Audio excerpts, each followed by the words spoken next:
There was a moment where I went on a field trip with my school. I was still in Egypt, and I think that was maybe 2 years or 3 years before we moved here, and I'm Okay. 31 now, so I think at the time I was maybe 13, 14, something like that. And I remember when we came back from the field trip, I was standing there in the bus, with my knees on the chair, and I was standing there and looking at everybody, and in that moment, it seemed to me that everybody had their dad calling them, checking if they arrived. Like, the person next to me, the person behind me, but it almost felt like everybody on the bus had a phone next to their ear. And I remember in that moment, I'm like, yeah, my dad is not gonna call. I don't even know if he knows that I'm on a trip.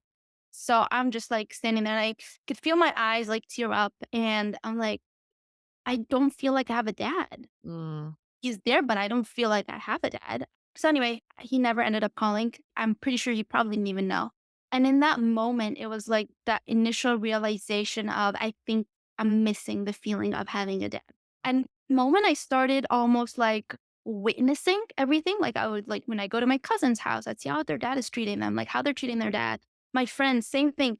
And I realized that it's just like, yeah, that's not the norm. Like this is not normal. And I almost at the time, it's like, okay, this is not normal, but I never put two and two together where this affects me. It's more like, yeah, I'm hurt by it, but like has nothing to do with how I am as a person, you Did you know? ever voice it?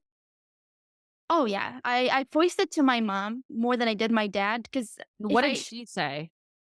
that's just your dad. That's just Yeah. how he is. He's just very cold. Cause I also remember one time I was even way younger, but this memory is so vivid in my mind.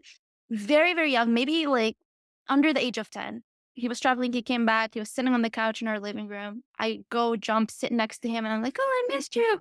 And he's like, "Nora, get off me, it's hot." And I'm like, "Oh," I kind of like, and I'm a very like highly sensitive person. I've always been.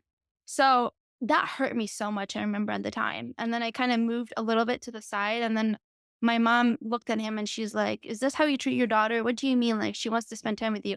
So then he like taps me on the back, like, "I missed you too." But it was so hard, like it's such hard tapping that it hurt my back almost. So I'm like, "Oh, okay." And again, that was another moment where it's like, I don't know, this doesn't feel right, but it didn't click.